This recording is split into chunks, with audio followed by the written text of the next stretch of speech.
शिमला की हवेली में गूंजती डॉक्टर अग्रवाल की बातों ने अनिका की दुनिया हिलाकर रख दी थी। कबीर मेरा भाई है। मेरा जन्म एक प्रयोगशाला में हुआ था। उसका दिमाग इस सच्चाई को स्वीकार करने के लिए तैयार नहीं था।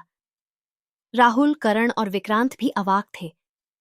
राहुल ने गहरी सांस लेते हुए कहा, अगर ये सब सच है तो हमें तुरंत यहां से निकलना होगा। सरकार को अगर भनक भी लग गई कि तुम लोग जिंदा हो तो वे तुम्हें खत्म करने में 1 सेकंड भी नहीं लगाएंगे। डॉक्टर अग्रवाल ने सिर हिलाया।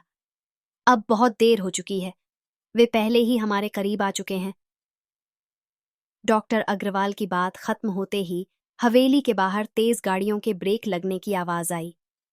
विक्रांत ने झट से खिड़की से बाहर झांका और फुसफुसाया, हम गिर चुके हैं। काले कपड़ों में भारी हथियारों से लैस कमांडो हवेली को चारों ओर से घेर चुके थे।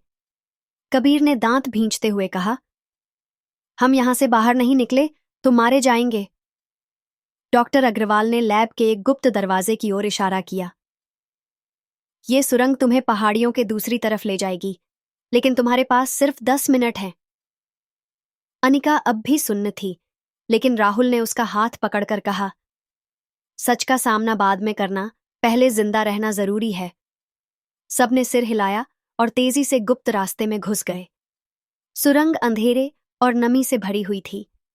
करण ने मोबाइल की टॉर्च जलाते हुए कहा, अगर ये रास्ता हमें बचा सकता है तो ये दुश्मनों को भी यहां ला सकता है। समीर ने गहरी सांस ली। इसीलिए हमें जल्दी करना होगा। पीछे से गोलियों की आवाज आई। राहुल चिल्लाया, वे हमारे पीछे आ चुके हैं। कबीर ने फौरन अपनी बंदूक निकाल ली और सुरंग के कोने से फायरिंग शुरू कर दी। भागो, मैं इन्हें रोकता हूं। अनिका चिल्लाई, तुम हमारे साथ चलो, अकेले मत रहो। लेकिन कबीर ने सिर हिलाया, अगर मैं यहां नहीं रुका तो हम सब मारे जाएंगे। राहुल ने कबीर की ओर देखा और कहा, हम वादा करते हैं कि लौटकर तुम्हें बचाएंगे। कबीर हल्का सा मुस्कुराया, अगर बच पाए तो जरूर आना। अनिका, राहुल, करण, समीर और विक्रांत किसी तरह सुरंग के दूसरे छोर तक पहुंच गए। सामने घना जंगल था, जहां सूरज की रोशनी भी मुश्किल से पहुंच रही थी। करण ने तेजी से नक्शा देखा। हमारी गाड़ी पास की सड़क पर खड़ी है। वहां तक पहुंचते ही हम यहां से निकल सकते हैं। तभी, रुको! सबने चौंक कर देखा। सामने एक लंबा चौड़ा आदमी खड़ा था, जिसकी आंखों में अजीब सी चमक थी। डॉक्टर अग्रवाल ने अनिका के बारे में जो कहा था, वो याद करके राहुल फुसफुसाया, क्या ये भी प्रोजेक्ट एक्स का हिस्सा है? आदमी ने हल्की हंसी हंसते हुए कहा, तुम भाग नहीं सकते, तुम्हें तो सरकार के हवाले करना ही होगा। विक्रांत ने गुस्से से कहा, अगर हमारे पास कोई और चारा नहीं तो हम लड़ेंगे। आदमी ने अपने हाथ में पकड़ा इलेक्ट्रिक स्टनर ऑन किया और कहा, तो आओ, देखते हैं कौन जीतता है। जंगल की घनी छांव में अनिका, राहुल, करण, समीर और विक्रांत सांसें रोके खड़े थे। उनके सामने वह रहस्यमयी आदमी खड़ा था, जिसकी आंखों में एक अजीब सी चमक थी। उसके हाथ में एक इलेक्ट्रिक स्टनर था, जो बार बार नीली रोशनी के साथ चमक रहा था। राहुल ने फुसफुसाकर कहा, यह आदमी कुछ अलग है। इसके शरीर की हरकतें सामान्य इंसानों जैसी नहीं लग रही हैं। आदमी ने हल्की मुस्कान के साथ कहा, मैं सामान्य इंसान हूं ही नहीं। और फिर एक झटके में वह उन पर टूट पड़ा। आदमी की स्पीड किसी आम इंसान से कम 5 गुना तेज थी। करण ने बचने की कोशिश की, लेकिन वह आदमी हवा में कूदा और एक ही झटके में उसे जमीन पर पटक दिया। विक्रांत ने अपनी बंदूक निकाली और फायर किया, लेकिन वह आदमी बिजली की तेजी से झुका और एक ही घूंसे में विक्रांत को बेहोश कर दिया। समीर ने दहशत से कहा, ये क्या चीज है? राहुल ने अनिका का हाथ पकड़ते हुए कहा, हमें यहां से निकलना होगा। लेकिन वह आदमी अनिका की ओर मुड़ा और मुस्कुराया, तुम्हें तो मैं खुद ले जाऊंगा। तुम सरकार के लिए सबसे कीमती हो। अनिका का खून जम गया। आदमी ने हाथ बढ़ाकर अनिका की कलाई पकड़ ली और तभी आ उसकी आंखें चौड़ी हो गईं और उसके हाथों से धुआं निकलने लगा। वह झटके से पीछे हटा और हैरानी से अपनी हथेली को देखने लगा। वहां जलने के निशान पड़ चुके थे। राहुल ने चौंक कर कहा, ये कैसे हुआ? अनिका भी अवाक थी। उसके शरीर में एक अजीब सी गर्मी फैल रही थी। आदमी ने गुस्से से कहा, तुम सरकार के सबसे खतरनाक एक्सपेरिमेंट का हिस्सा हो। उसने फिर से हमला करने की कोशिश की, लेकिन अनिका ने अपनी हथेली आगे बढ़ाई और एक झटके में एक तेज बिजली का झटका उस आदमी को लग गया। वह जोर से चीखा और जमीन पर गिर पड़ा। करण, विक्रांत और समीर धीरे धीरे होश में आ चुके थे। करण ने फुसफुसाकर कहा, क्या अनिका के पास कोई शक्ति है? राहुल ने सिर हिलाया। मुझे लगता है हाँ।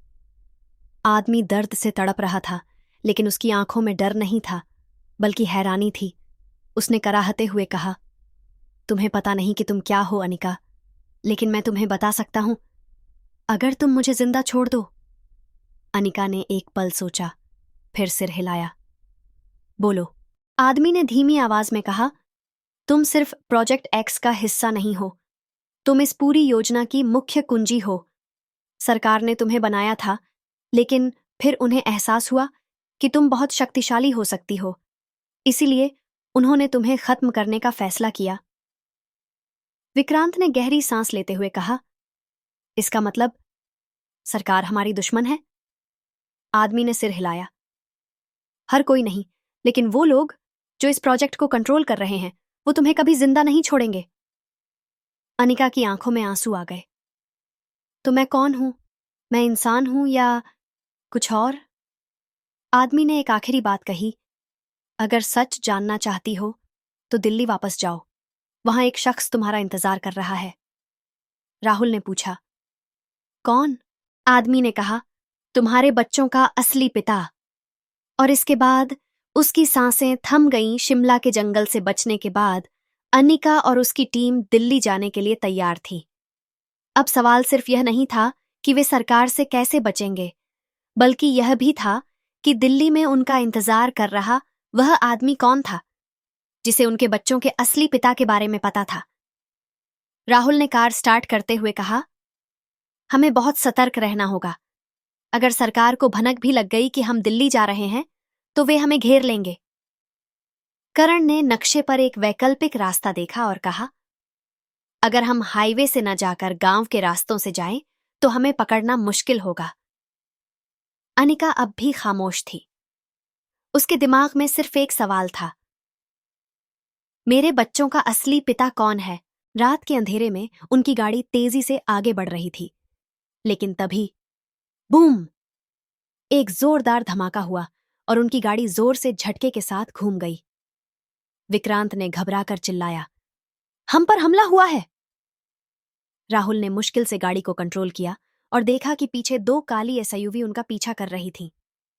करण ने गुस्से से कहा, हमें इनसे निपटना होगा। राहुल ने कार की स्पीड बढ़ाई, लेकिन एसयूवी उनके बेहद करीब आ चुकी थी।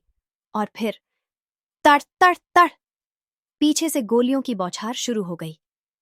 अनिका ने फौरन सिर नीचे किया और चिल्लाई, ये सरकार के लोग हैं। समीर ने अपनी बंदूक निकाली और पीछे की खिड़की से फायरिंग शुरू कर दी, लेकिन दूसरी गाड़ी से एक मिसाइल लॉन्चर निकला और उसने निशाना साध लिया। ध्यान दो, मिसाइल आने वाली है, विक्रांत चिल्लाया। राहुल ने गाड़ी को झटके से मोड़ा और मिसाइल ठीक उनके पास से गुजरते हुए जंगल में जा गिरी। धड़ाम! पेड़ गिरने लगे और धुएं का गुब्बार उठ गया, लेकिन दुश्मन अभी भी पीछा कर रहे थे। तभी जब दुश्मनों की गाड़ी एकदम करीब आ गई, तो अनिका के शरीर में अजीब सी गर्मी फैलने लगी। उसने अपनी आंखें बंद की और अगले ही पल एक तेज रोशनी उसकी हथेली से निकली और दुश्मनों की गाड़ी से टकराई। क्रैश! एक गाड़ी हवा में उछल गई और जमीन पर जोरदार धमाके के साथ गिर पड़ी। दूसरी गाड़ी में बैठे लोग ये देखकर डर गए और तेजी से भाग निकले। राहुल ने चौंक कर अनिका को देखा। ये क्या था? अनिका खुद भी हैरान थी। मुझे नहीं पता, लेकिन मेरा शरीर खुद ब खुद ये कर रहा था। करण ने सिर हिलाया। अब साफ हो चुका है, तुम कोई आम इंसान नहीं हो अनिका। कई घंटों की ड्राइव के बाद वे दिल्ली पहुंचे। आधी रात हो चुकी थी। करण ने पता देखते हुए कहा, हमें कनॉट प्लेस में एक पुराने तहखाने में जाना है, वहीं वो आदमी मिलेगा। वे गाड़ी से उतरकर धीरे धीरे अंधेरे गलियों से गुजरने लगे। चारों ओर सन्नाटा था, जब वे तहखाने में पहुंचे तो दरवाजा पहले से खुला हुआ था। राहुल ने धीमे स्वर में कहा, कोई यहां पहले ही आ चुका है। वे अंदर दाखिल हुए और सामने एक कुर्सी पर एक आदमी बैठा था। उसके चेहरे पर एक हुड था और वह शांत बैठा था। राहुल ने धीरे से कहा, तुम कौन हो?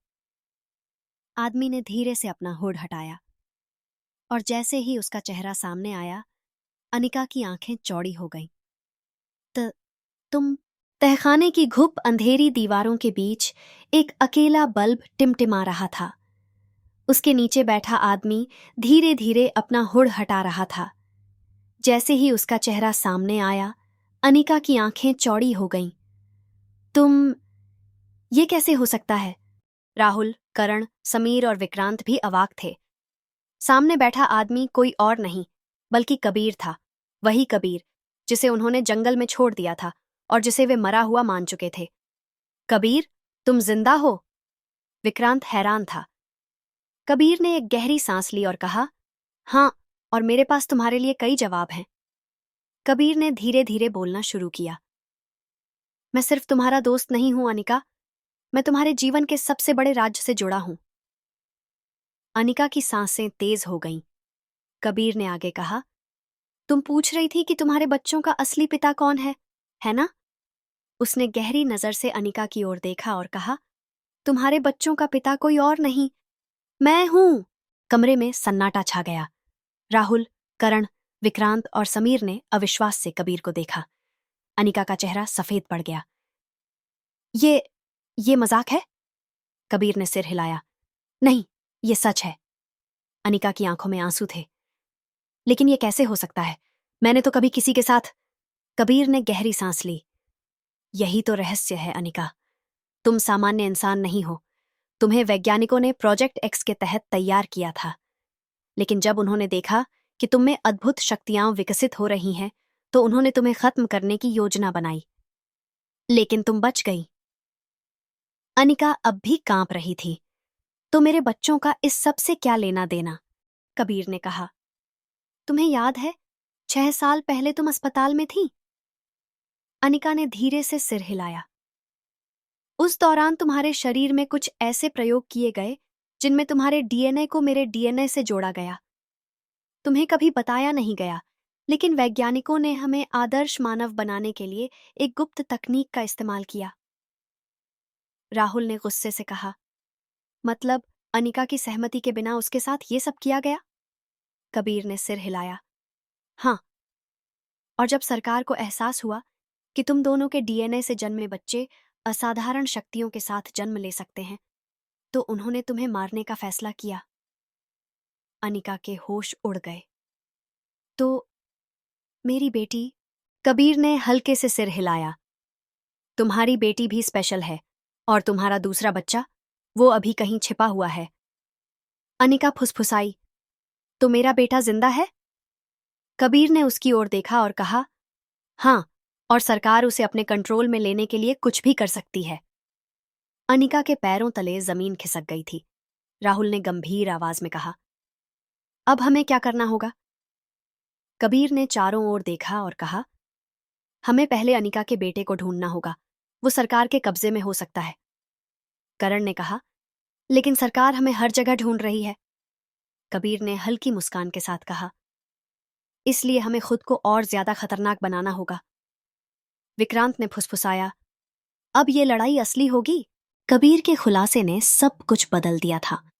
अनिका अब जान चुकी थी कि उसका दूसरा बच्चा जिंदा है और सरकार के कब्जे में है। कमरे में गहरा सन्नाटा था। राहुल ने गंभीर स्वर में कहा, अब हमें इंतजार करने का वक्त नहीं है। अगर सरकार को पता चल गया कि हम दिल्ली में हैं, तो वे हम पर हमला करने में देर नहीं करेंगे। करण ने नक्शा फैलाया, हमें पहले यह पता लगाना होगा कि अनिका का बेटा कहाँ है। कबीर ने मेज पर एक कागज रखा। मुझे एक गुप्त स्रोत से जानकारी मिली है कि उसे दिल्ली के बाहरी इलाके में एक हाई सिक्योरिटी लैब में रखा गया है।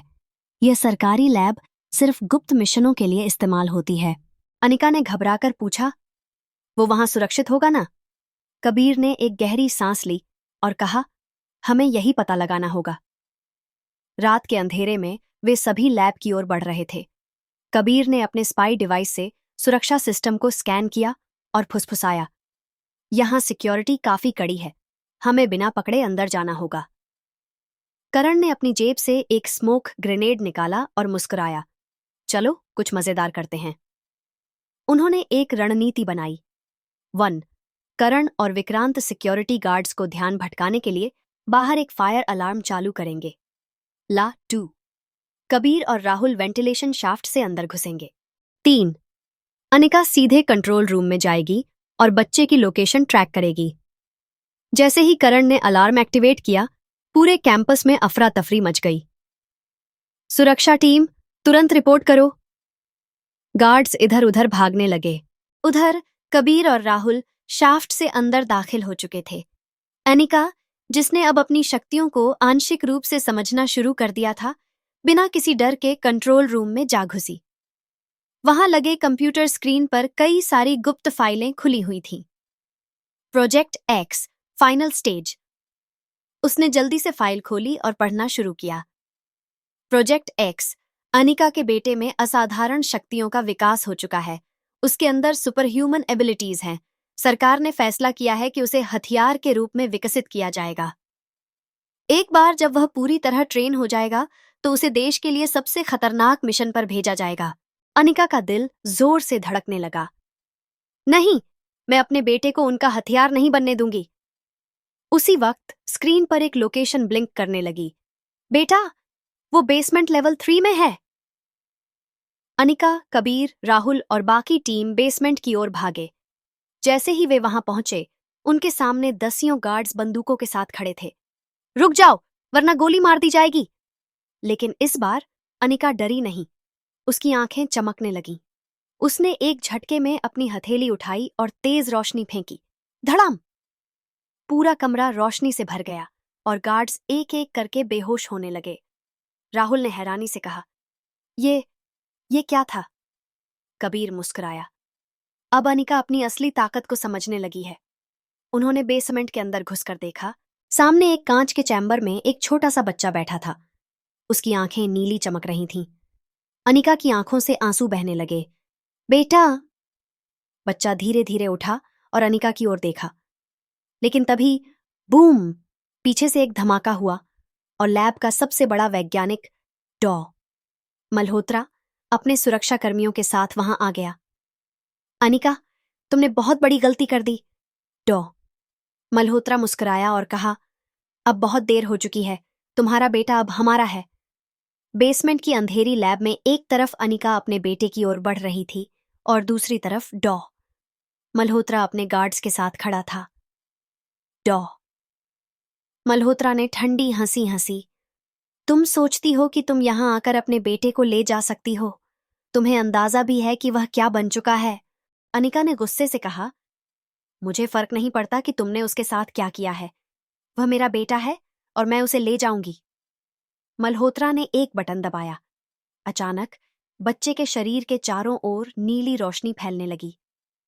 बस जा! बच्चे की आंखें तेजी से चमकने लगीं और वह हवा में उठने लगा। राहुल चौंक कर बोला, ये क्या हो रहा है? डॉ मल्होत्रा ने गर्व से कहा, हमने इसे एक सुपर सोल्जर में बदल दिया है। अब यह सरकार के सबसे बड़े मिशन के लिए तैयार है। अनिका की आंखों में आंसू थे।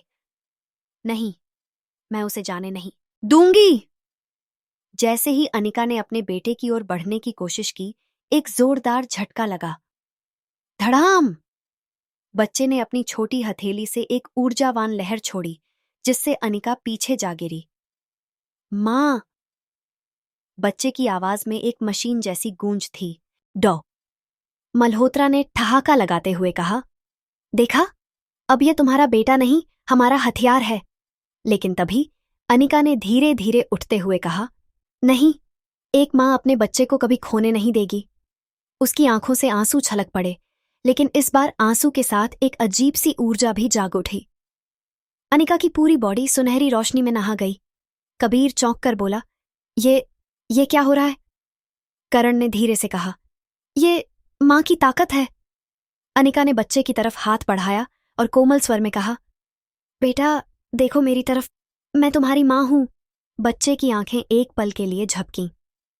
माँ, डॉ मल्होत्रा ने गुस्से से चिल्लाया। नहीं, उसे मत सुनो, तुम एक हथियार हो।